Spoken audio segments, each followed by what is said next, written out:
Hello students, welcome to Nilachal Polytechnic. Myself Amarendra Mishra from Mechanical Engineering Department. My subject is Strength of Material. Here in this video, I am going to explain about the chapter number 7 of the subject. The name of the subject for the chapter is Torsion. These are the contents we have to study in this chapter. Introduction, theory of pure torsion, assumptions in pure torsion, derivation of torsion equation, determination of strength of solid shaft and hollow shaft, the difference between solid shaft and hollow shaft, torsion equation, torque transmission and polar moment of inertia of the shaft for different circular section, torsional rigidity, and power transmission by the shaft. Let's go for the introduction part of the chapter. In our practical life, we are going to see that there are some power transmission medias are there. The power is transmitted from one shaft to another shaft, from one end to the another end of the shaft. We are using some of the gears, belt drives and chain drives for the transmission of power.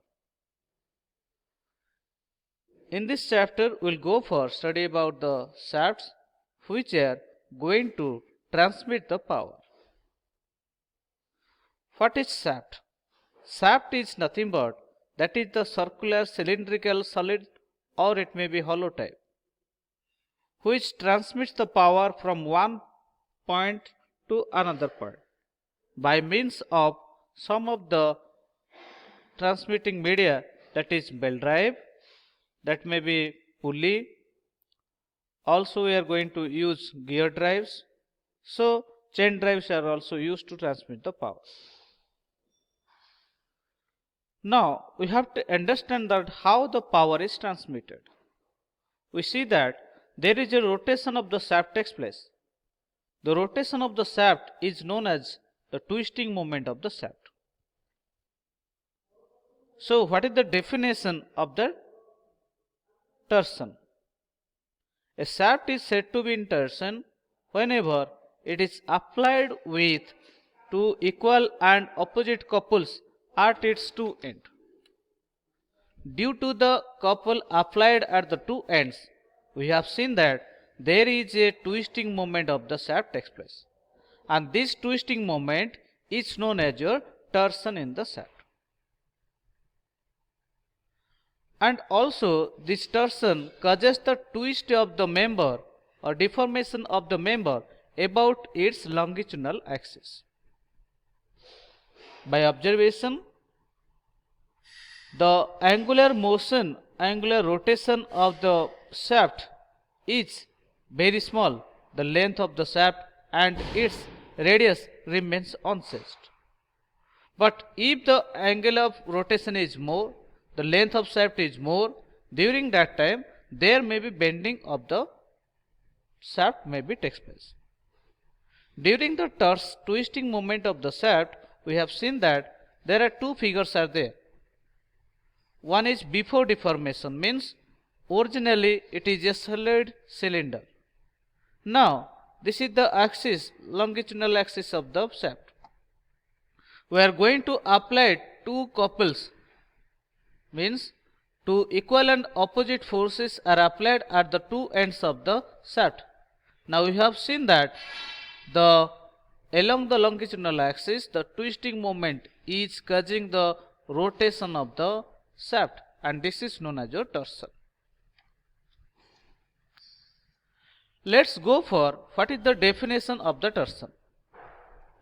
As shown in the figure, we are having a shaft and it is a solid cylinder whose one end is fixed, other end is free.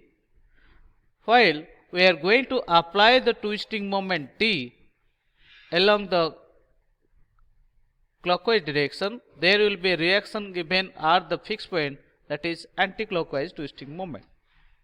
So this is causing a couple applied upon the shaft. and this is known as your twisting moment of shaft, or that is known as your torsion. And simply, a bar is subjected to a moment in a plane perpendicular to the longitudinal axis, that is, the plane of cross section of the member is said to be in torsion. That means plane perpendicular to the longitudinal axis, this is your axis longitudinal along the length of the shaft, and this is the cross section, and this cross section is perpendicular to that of the length of the shaft. Hence we are calling it that the twisting moment in a plane perpendicular to the longitudinal axis. So during this condition, this is known as your torsion. The twisting moment is also known as torque, and it is denoted by symbol capital T, and T is in a unit Newton meter or kilonewton meter.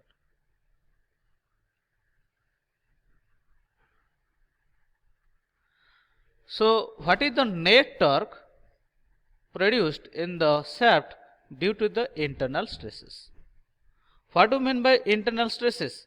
We have seen that if there is a shaft, this is the initial condition of the shaft before its twisting moment is applied. There is a cross section C, means this is the cross section of the shaft along the longitudinal axis. We are going to apply the twisting moment at B end and also at the end B. We have seen that there is a twisting moment takes place across the cross section. Now we have seen that this first figure may be sheared across the imaginary plane, and where we can see that there are two figures are there. It may be cutted into two parts. One is figure A and figure B. We know that due to the twisting moment, we have seen that the cross section going to be rotated. So the both ends of the shaft is going to be applied with the shear force. So due to this shear force, there is a reaction given by the material of the shaft. So this R means that is your resistance given by the shaft material. So if the resistance given by the shaft material is to that of the twisting moment, then that force is known as your twisting force, or that is known as your shear force. Due to this shear force applied upon the elemental area, this is known as your shear stress. Now dF is known as your force acting upon the cross section of the shaft, and tau is the shear stress. Now force acting is equal to shear stress into small area of the cross section, that is dA. The total torque can be found out that turning moment can be produced as dt, small element dF. Now it is at R is the radius of the shaft, then dt will be small tau transmission is equal to dF into R, that is tau into dA into R. So total resisting torsional torque can be found out by integrating the small torque, and we are getting that there is a capital T is equal to integration R into dF. So that is R into tau into dA. So in this way we conclude that due to the twisting moment there is a shear stress produced in the material of the shaft. Due to this shearing force, there may be the cutting of the shaft may be takes place as the figure shown to you.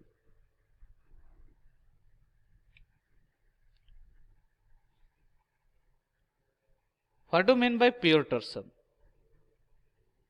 A member is said to be in pure torsion when its cross section are subjected to only torsional moment, not accompanied by axial forces or bending moment. Consider the section of shaft under the pure torsion and internal forces developed to counteract the torque. As shown in the figure, there is a shaft is held horizontally. This is your axis of the shaft along the length. So while the force twisting moment force is applied, there is a force created inside the elementary area of the shaft, and this is known as your pure torsion. So if the shaft is not attached to any axial load, but it is only subjected to shear force, then that is known as your pure torsion of the shaft.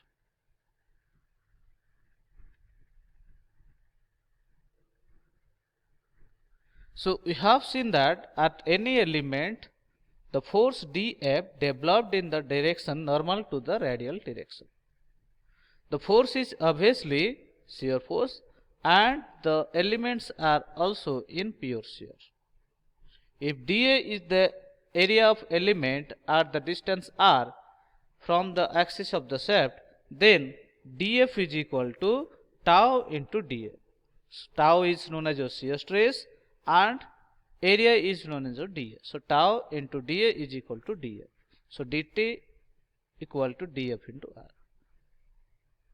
So in this way, in case of pure torsion, the value of force is equal to tau into dA. Some of the example of shaft where the twisting moment is applied upon the shaft to transmit the power. As shown in the figure of helicopter, we have seen that there is a fins are there. These fins are rotating upon the shaft, and the shaft is rotating. During that time, the power is transmitted from the power of the fin to that of the shaft, and hence it can be moved from one place to another place. There is a figure, there is a steering wheel is there. The steering wheel causes the movement of the axle at the front part of the vehicle. And also there is a shaft which is going to be producing the power transmission from engine to that of the rear wheels. So the shaft is known as a propeller shaft. In this way, we have take the example of power transmission by the shaft from the engine to that of the rear wheel of the car.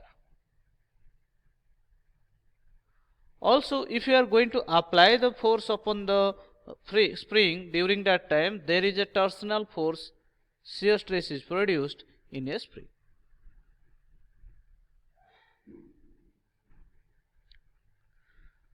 Now already you have discussed about what is torque, what is shear force, and what is the area of the element. So we have to find out what is the torsional equation. So in order to find out the torsion equation, we have to take some of the data to be remain constant, and that is known as your assumptions taken in a pure torsion. We have seen that, observe that in a pure torsion we are going to apply the twisting moment along the length of the shaft, where we can observe that the twisting moment is uniform throughout the one end to the another end, where tau is the shear stress produced in the shaft and dF is the force due to shear stress, that is dF is equal to d tau into area dA, and torque transmission is equal to, if a element of area dA it is a distance of r, then the force causing the rotation is equal to force into r is equal to tau. So that is T is equal to dF into r. dF into r means tau into dA into r, that is known as your twisting moment in case of pure torsion.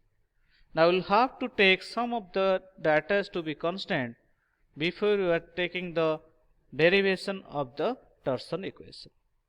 So in the next class we will go for derive an expression for the torsion equation in case of solid shaft or hollow shaft. Thank you.